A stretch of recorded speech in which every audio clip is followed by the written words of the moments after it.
اعوذ باللہ من الشیطان الرجیم بسم اللہ الرحمن الرحیم۔ برادران اسلام، آج ہم ضیاء النبی شریف کا 41واں درس شروع کر رہے ہیں۔ آج کے درس کے اندر سب سے پہلے تو ہم آپ کو مولد مقدس یعنی نبی علیہ الصلوۃ والسلام کی جائے پیدائش کے بارے میں بتائیں گے۔ یعنی فرش زمین کا وہ مقام ہے جو اللہ تعالیٰ کے محبوب کریم علیہ تحیت والسلام کے پائے ناز کو سب سے پہلے بوسہ دے کر عرش پایا بنا۔ وہ پہلے حضرت عقیل بن ابی طالب اور ان کی اولاد کی ملکیت میں رہا۔ پھر حجاج کے بھائی محمد یوسف ثقفی نے 1,00,000 دینار قیمت ادا کر کے اسے خرید لیا اور اس جگہ کو اپنے مکان کا حصہ بنا لیا۔ کیونکہ یہ مکان سفید چونے سے تعمیر کیا گیا تھا اور اس پر پلستر بھی سفید چونے کا تھا، اس لیے اسے البیضاء کا کہا جاتا تھا۔ یہ عرصہ تک یعنی کہ ایک بہت لمبے عرصہ تک دار ابن یوسف کے طور پر مشہور رہا۔ ہارون الرشید کی عہد خلافت میں اس کی نیک بخت بیوی اور فیضان رفیقہ یات زبیدہ خاتون جب فریضہ حج عطا کرنے کے لیے آئی تو اس نے یہ گھر خرید کر پھر اس کو گرا کر مسجد کا حصہ بنا دیا۔ پھر ایک قول کے مطابق فرماتے ہیں کہ ہارون الرشید کی بیوی نے ایسا کام کیا تھا، یعنی اس نے اس کو خیزران نے خرید کر اس کو مسجد کا حصہ بنایا تھا۔ لیکن حضرت علامت رحمۃ اللہ تعالیٰ علیہ فرماتے ہیں کہ ہو سکتا ہے یہ بھی ممکن ہے کہ پہلے آپ کی بیوی نے اس کو خرید کر مسجد کا حصہ بنایا ہو، اس کے بعد زبیدہ خاتون نے اس کو پھر نئے سرے سے مسجد کو تعمیر کیا ہو اور اس کو شایان شان طریقے سے بنایا ہو۔ علامہ ابو القاسم السہیلی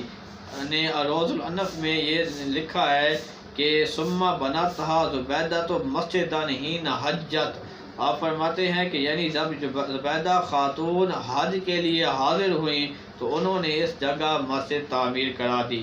شیخ ابراہیم ارجون لکھتے ہیں کہ مکہ مکرمہ میں حضور کریم صلی اللہ تعالیٰ علیہ وآلہ وسلم کا مقام ولادت مشہور و معروف ہے۔ مرور زمانہ سے اس پر کئی تبدیلیاں آئیں۔ ہمارے زمانہ میں اسے دارالحدیث بنا دیا گیا۔ سن 1370-71 ہجری کے میں آپ فرماتے ہیں کہ جب میں مکہ مکرمہ میں حاضر ہوا تو میں نے وہاں دارالحدیث کی عمارت کی بنیادیں دیکھی جو تعمیر ہو رہی تھی۔ آج کل حضرت علامت رحمۃ اللہ تعالیٰ فرماتے ہیں کہ 1408 ہجری میں وہاں ایک مکتبہ بنا دیا گیا جو مقررہ وقت پر کھلتا ہے اور عام طور پر وہ بند رہتا ہے۔ اس کے بعد حضرت ضیاء الامت حضرت جسر پیر محمد کرم شاہ لدھی رحمۃ اللہ تعالیٰ علیہ نے نبی علیہ الصلوۃ والسلام کی ذکر کے اندر محفل میلاد النبی صلی اللہ علیہ وسلم کے بارے میں بڑی تفصیل سے گفتگو فرمائی ہے۔ آپ فرماتے ہیں کہ قرآن کریم فرقان حمید میں متعدد مقامات پر یہ حکم دیا گیا ہے کہ اللہ تعالیٰ کے انعامات اور احسانات پر اس کا شکر ادا کیا کرو۔ چنانچہ ارشاد خداوندی ہے فَكُلُوا مِمَّا رَزَقَكُمُ اللَّهُ حَلَالًا طَيِّبًا وَاشْكُرُوا نِعْمَتَ اللَّهِ إِن كُنتُمْ إِيَّاهُ تَعْبُدُونَ۔ فرمایا کہ پس کھاؤ اس سے جو رزق دیا تمہیں اللہ تعالیٰ نے جو حلال و طیب ہے، اور شکر کرو اللہ تعالیٰ کی نعمت کا اگر تم اس کی عبادت کرتے ہو۔ دوسری جگہ ارشاد فرمایا فَابْتَغُوا عِندَ اللَّهِ الرِّزْقَ وَاعْبُدُوهُ وَاشْكُرُوا لَهُ إِلَيْهِ تُرْجَعُونَ کہ پاس طلب کیا کرو اللہ تعالیٰ سے رزق اور اس کی عبادت کیا کرو اور اس کا شکر ادا کیا کرو، اس کی طرف تم لٹائے جاؤ گے۔ اللہ تعالیٰ نے اس مضمون کو بھی مختلف دل نشین اسالیب سے بیان فرمایا ہے کہ اگر تم اس کی نعمتوں پر شکر ادا کرو گے تو اللہ تعالیٰ تو ان میں اور اضافہ کر دے گا، اور اگر تم نے ناشکری کی تو اس کے شدید عذاب میں مبتلا کر دیے جاؤ گے۔ چنانچہ ارشاد باری تعالیٰ ہے وَإِذْ تَأَذَّنَ رَبُّكُمْ لَئِن شَكَرْتُمْ لَأَزِيدَنَّكُمْ وَلَئِن كَفَرْتُمْ إِنَّ عَذَابِي لَشَدِيدٌ۔ اور یاد کرو جب تمہیں مطلع فرمایا تمہارے رب نے اس حقیقت سے کہ اگر تم پہلے تم پر احسانات پر شکر ادا کرو گے تو میں مزید اضافہ کر دوں گا، اور اگر تم نے ناشکری کی تو جان لو یقیناً میرا عذاب شدید ہے۔ المختصر بے شمار آیات ہیں جن میں انعامات الہی پر شکر ادا کرنے کا حکم دیا گیا ہے، اور کثیر التعداد آیات میں اللہ تعالیٰ نے اپنی نعمتوں کو پر شکر ادا کرنے پر بار بندوں کو یہ جھنجھوڑ کر فرمایا ہے کہ اگر تم ان نعمتوں پر شکر ادا کرو گے تو میں ان میں مزید اضافہ کر دوں گا، اور جو کفران نعمت کے مرتکب ہوں گے تو ان نعمتوں سے بھی ان کو محروم کر دیا جائے گا اور عذاب علیم کی بھٹی میں جھونک دیا جائے گا۔ حضرات محترم، پانی، ہوا، روشنی، کان، آنکھیں، دل، صحت، شباب اور خوشحالی، یہ سب خداوند ذوالجلال کی نعمتیں ہیں اور ان پر شکر کرنا واجب ہے۔ جب ان فنا ہونے والی نعمتوں پر شکر ادا کرنا لازمی ہے تو خود فرمائیے بتائیے کہ اس رحمت مجسم ہادی اعظم محسن کائنات صلی اللہ تعالیٰ علیہ وآلہ وسلم کی تشریف آوری اور بعثت پر شکر ادا کرنا ضروری ہے یا نہیں؟ کیا اس احسان سے کوئی اور احسان بڑا ہے؟ کیا اس نعمت سے کوئی اور نعمت عظیم ہے؟ جس ذات والا صفات نے بندے کا ٹوٹا ہوا رشتہ اپنے رب سے جوڑا ہے، اپنے رب سے استوار کیا ہے، جس نے انسانیت کے بخت خابیردہ کو بیدار کر دیا، جس نے اولاد آدم کے بگڑے ہوئے مقدر کو سنوار دیا، جو کسی خاندان، قبیلے، قوم، ملک اور زمانہ کے لیے رحمت بن کر نہیں آیا بلکہ اللہ تعالیٰ کی ساری مخلوق کے لیے ابر رحمت بن کر برسا، جس کی فیض رسانی زمان و مکان کی قیود سے آشنا نہیں، جو ہر تشنہ لب کو معرفت الہی کے آب سے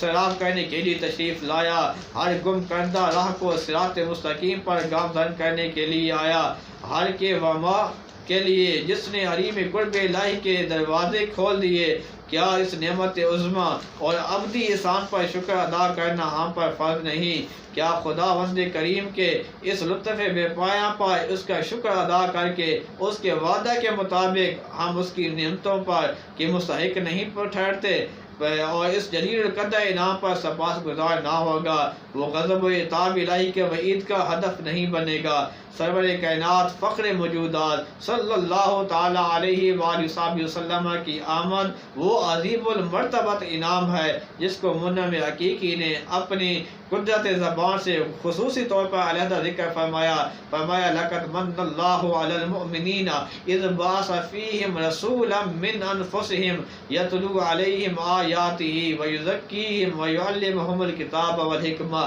وإن كانوا من قبل لفی ضلال مبین۔ فرمایا یقیناً احسان فرمایا اللہ تعالیٰ نے مومنوں پر کہ جب اس نے بھیجا ان میں ایک رسول انہی میں سے جو پڑھتا ہے ان پر اللہ تعالیٰ کی آیتیں اور پاک کرتا ہے انہیں اور سکھاتا ہے انہیں کتاب و حکمت، اگرچہ وہ اس سے پہلے یقیناً کھلی گمراہی میں تھے۔ اس انعام کی خصوصی شان یہ ہے کہ دیگر انعامات اپنوں اور بیگانوں، خاص اور عام، مومن اور کافر سب کے لیے ہیں، اور اس لطف کرم سے صرف اہل ایمان کو سرفراز فرمایا۔ یعنی دنیا کی جتنی بھی نعمتیں ہیں اللہ کریم نے سب کو عطا کی۔ اب کون ہے تو کون مسلمانوں کو بھی ملے ہیں، کافروں کو بھی ملے ہیں، پرندوں چرندوں کو بھی ملے ہیں۔ اس طرح دنیا کی جو نعمتیں ہیں اس کے اندر اللہ تعالیٰ نے سب کو شریک ٹھہرایا ہے، لیکن جب تیرے اور میرے محبوب کریم علیہ الصلوۃ والسلام کی باری آئی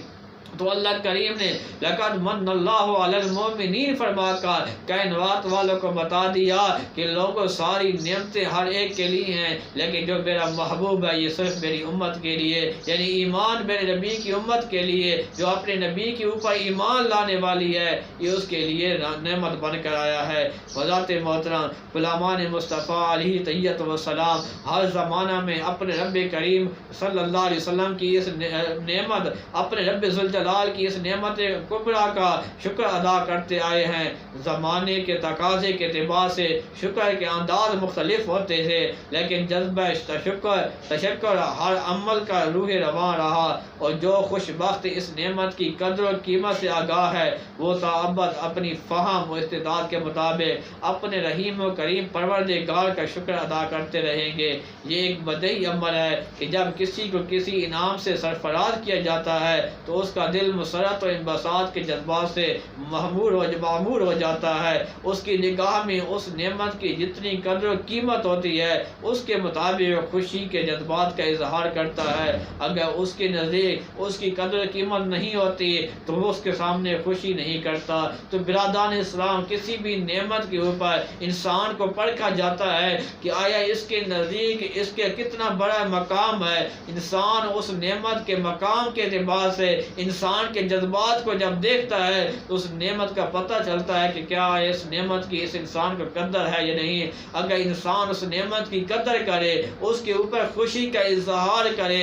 اس کے اوپر منہ بسور کر نہ بیٹھ جائے تو یقیناً وہ انسان اس نعمت کی قدر کو جانتا ہے اور اس نعمت کے اوپر خوش ہوا ہے۔ اگر وہ انسان اس نعمت کی قدر نہیں کرتا، وہ انسان اس نعمت کے اوپر خوشی کا اظہار نہیں کرتا، تو گویا یہ معلوم ہوتا ہے کہ یہ نعمت اس کے لیے ہونے نہ ہونا دونوں طرح برابر ہے۔ اگر اس کے پاس ہے تو یہ خوشی کا اظہار نہیں کر رہا، اگر اس کے پاس نہ ہوتی تو یہ غمگین نہ ہوتا۔ تو یہ بات بتاتی ہے انسان کو کہ گویا نعمت جتنی بڑی ہوگی انسان کے نزدیک وہ انسان اتنا ہی اس کی عزت کرے گا، قدر کرے گا۔ تو نبی علیہ السلام کی آمد کے سلسلے کے اندر جو لوگ اللہ کے محبوب کی آمد کی خوشی مناتے ہیں، اپنی طرف سے جتنا اظہار کر سکتے ہیں کرتے ہیں، تو یہ بات اس بات کی تائید ہے کہ اس لوگوں کے دل کے اندر اللہ کے محبوب کی قدر ہے، اللہ کے محبوب کی محبت ہے، اس نعمت عظمیٰ کی قدر ہے۔ وہ اس نعمت کی قدر کو جان کر اللہ کی بارگاہ میں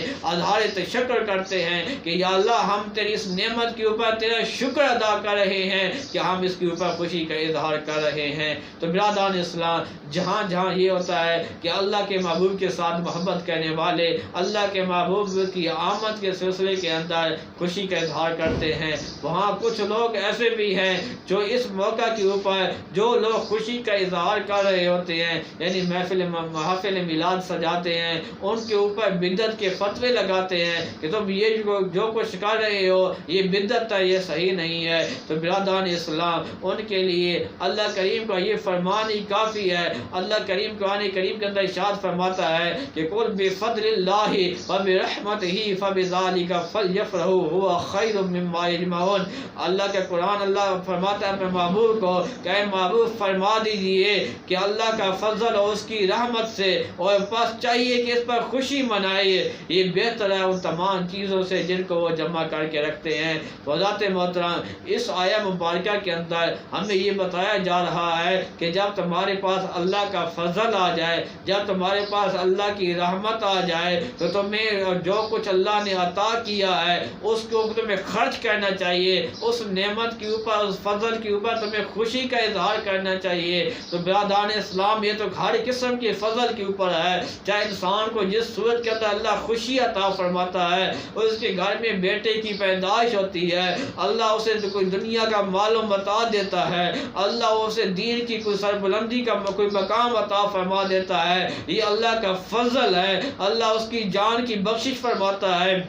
یہ اللہ کا فضل ہے۔ چنانچہ اب فضل اور رحمت کے اوپر انسان کو خوشی کا اظہار کرنے کا حکم دیا جا رہا ہے۔ تو برادران اسلام، بتائیے اللہ کے محبوب کی آمد سے بڑھ کر کیا کوئی اور رب کا سب سے زیادہ فضل ہو سکتا ہے؟ کیا اور کوئی رحمت ہو سکتی ہے کہ جس کے لیے میں رب کائنات نے خود ارشاد فرمایا وَمَا أَرْسَلْنَاكَ إِلَّا رَحْمَةً لِلْعَالَمِينَ، کہ محبوبہ ہم نے آپ کو تمام جہانوں کے لیے رحمت بنا کر بھیجا ہے۔ تو برادران اسلام، یہ بات ہمیں بتاتی ہے قرآن کریم کی آیات کہ جب میں اللہ کے محبوب کی آمد کے اوپر خوشی کا اظہار کرنا چاہیے، نہ کہ ہمیں منہ بسور کر بیٹھ جانا چاہیے۔ ہمیں جو کچھ اللہ نے نعمتیں عطا فرمائی ہیں ان نعمتوں کے لوگوں تک پہنچانی چاہیے، خرچ کرنی چاہیے، نہ کہ یہ نہ ہو کہ ہم اپنے جو ہانڈیاں ان کو اوندا کر کے رکھ دیں، ہم چراغوں کو بجھا دیں، بلکہ اس موقع کے اوپر چراغ جلانے چاہیے،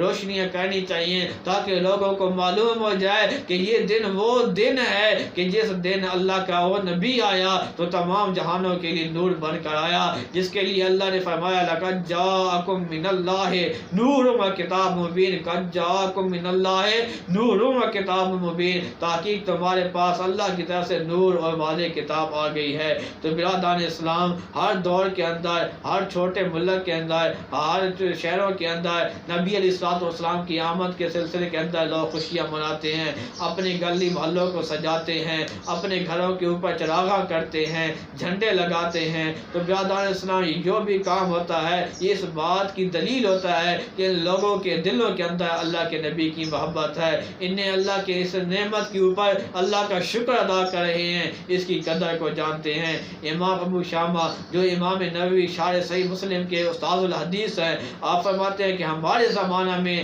جو بہترین نیا کام کیا جاتا ہے وہ یہ ہے کہ لوگ ہر سال حضور صلی اللہ علیہ وسلم کے میلاد کے دن صدقات اور خیرات کرتے ہیں اور اظہار مسرت کے لیے اپنے گھروں کو، کوچوں کو آراستہ کرتے ہیں، کیونکہ اس میں کئی فائدے ہیں۔ فقراء اور مساکین کی مدد ہو جاتی ہے، ان کے اوپر احسان ہوتا ہے۔ جو شخص یہ کام کرتا ہے معلوم ہوتا ہے کہ اس کے دل کے اندر اللہ کے محبوب کی محبت ہے اور عظمت کا چراغ ضیاء بار ہے۔ اور سب سے بڑی بات یہ ہے کہ اللہ تعالیٰ نے اپنے رسول کریم صلی اللہ تعالیٰ علیہ وآلہ وسلم کو پیدا فرما کر اور حضور صلی اللہ علیہ وسلم کو رحمت للعالمین کی خلت فاخرہ پہنا کر مبعوث فرمایا ہے، اور یہ اللہ تعالیٰ کا اپنے بندوں پر بہت بڑا احسان ہے جس کا شکریہ ادا کرنے کے لیے یہ مسرت کا اظہار کیا جاتا ہے۔ ایک اور دوسرے محدث امام سخاوی کا ارشاد بھی ملاحظہ فرمائیے، آپ فرماتے ہیں کہ موجودہ صورت میں محفل میلاد مصطفیٰ صلی اللہ علیہ وسلم کا